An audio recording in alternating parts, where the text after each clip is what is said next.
there that I should know about that I won't get thrown out next time? Okay. Well, we're going to take Rebecca's question right to the globe so we can find the perfect spot to find something really different. And we are going to land in England.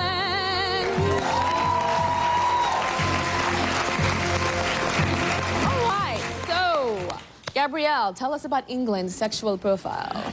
Lovely England has double-decker buses, the London Royal Guard, and Stonehenge. But Tyra, it's not all prim, proper, and conservative in England. Isn't? Oh, no. 49% of Brits own a sex toy. 51% like to play with handcuffs and blindfolds. And 34% like to dress up.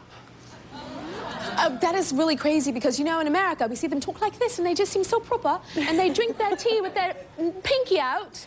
But you don't know that after that, they're putting on handcuffs, darling. Oh, my God, and dressing up in little outfits.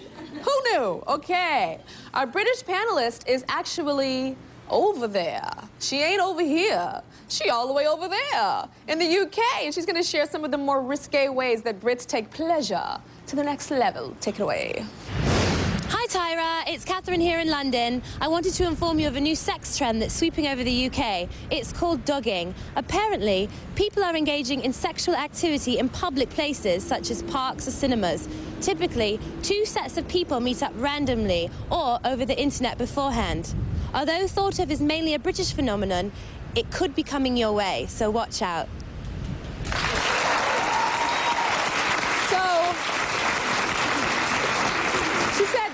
Dogging, like D-O-G-G-I-N-G. So, where's Julia? Julia's all the way over from the over the pond or whatever we call it.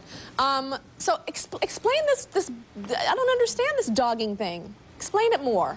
Well, it's difficult to explain. So, do you have sex in a car and, like, people watch? I haven't done it myself. Okay. When I say you, I mean y'all over there. I think if you come from London, you would definitely have heard about it. And, yeah, it's people going to public places and voyeurism and that kind of thing. So is it in the car? I think it can be anywhere you like. Oh, so it's anywhere you like, just as long as people can look. Because I always thought dogging was in the car. I think when it first sort of came out in the press, when you had celebrities were caught doing it and things, it was I know in the the car. famous soccer star in England was caught dogging. Oh, he actually got caught and was, you know, arrested for that. So before you guys think about doing anything in public, you gotta think twice about that public stuff. We have another sex trend that is really out of this world, and Rebecca, you might want to know about this. We're going to spin the globe again for you, and we're going to land in Germany.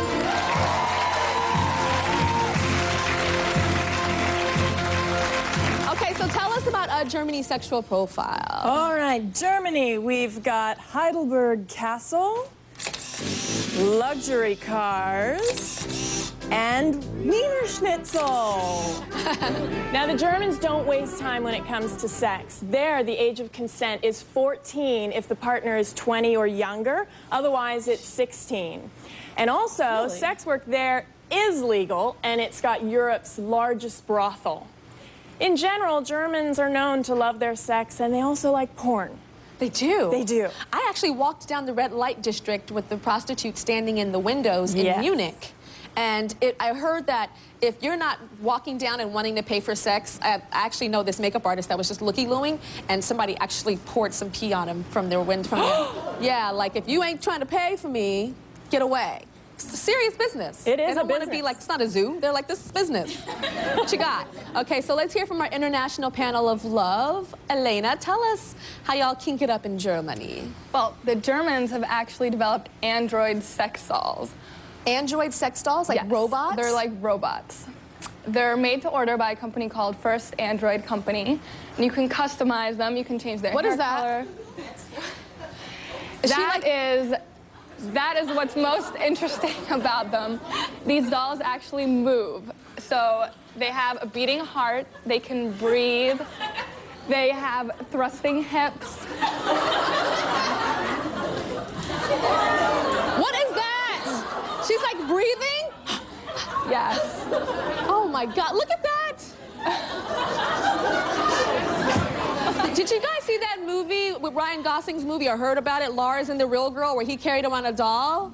I watched that movie, but all the doll did was like this. She wasn't like moving and stuff. Okay, I have to ask the guys in the audience, would you want one of these dolls? Would any guy want to talk about that? Could be honest enough to say it might be interesting. You standing up in a blue shirt, come on over to the aisle. Oh, goodness. So what did you think about those dolls? I don't think I would mess with those dolls. That's not something I would You wouldn't be into it? No, definitely not. Do you have any friends that you think might be like, yeah? I mean, if they do, they probably keep it on the down low, but I don't know anybody who is publicly open to that. Okay, say that like you couldn't be with a woman for a year, like you just were on an island. I guess I have to wait it out. I don't. You wouldn't have a doll if it was a year? I would feel a little bit weird. What about nobody could see though? I wouldn't feel comfortable myself. 5 years?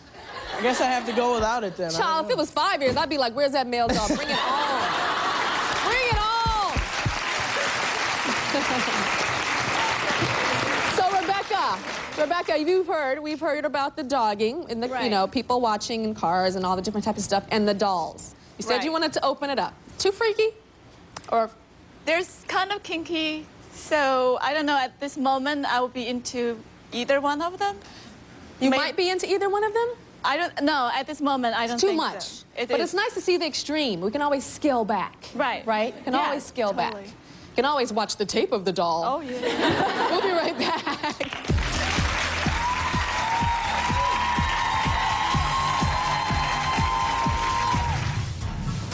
Up next. After you eat them, they make your skin sensitive to touch. Still to come. Beijing has 2,000 sex shops alone. Are you serious? Just in the one city. The graphic nature of today's show. Parental guidance is strongly suggested.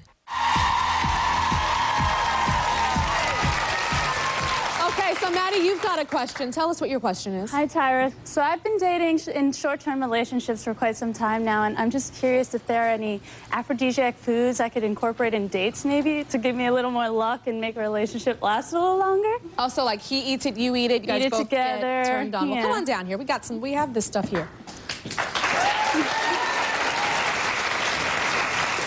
Alrighty, Dr. Morrissey, tell us about what we got here. We're starting in Greece.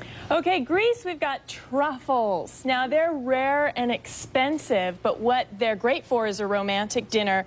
And the special quality of truffles is that they make, after you eat them, they make your skin sensitive to touch. Oh, nice. So that's fantastic for the after-date portion of the evening. But since truffles are so expensive, what is an alternative? Well, I think if you can't afford truffles, cook a romantic meal in truffle oil. Just substitute like for olive oil or something? Yeah, okay. yeah, absolutely. Yeah, truffle oil is good too. Some pasta, girl, some Parmesan. Okay. Okay, now we're moving to Nigeria. Nigeria, now this is one of the best aphrodisiacs on the planet. It's yohimbe, and it's taken from the bark of the evergreen tree, and it's actually been tested and proven to enhance erectile function. It works on the nervous center. So, I mean, it may not be for you, but your partner, and it works. And you just eat it by itself, sprinkle it on something? It's a supplement, so you can do that, or you can take it in a pill. Smell it? It doesn't really have that much of a smell, huh? Looks like cinnamon. So a pill? You can like sprinkle this on his meat or something. Yeah. On the steak. I want to exercise some caution here, though, because it really does work. It's not like a food, so you can have too much. Oh, like in the movies when a guy takes too much Viagra and... Yes. It's actually called Nature's Viagra. Okay. It works. So just a little. Just a touch. That's right. Okay, and now we're moving on to Mexico. What's Mexico? Here we have pine nuts, and these are great to add to salads or any of your pastas. And pine nuts increase testosterone, which is great for libido in men and women. A lot of people think testosterone is just for men. It's actually for women as well. And the added bonus, if you're trying for a baby, it increases sperm production. If you're not trying for a baby, keep it easy.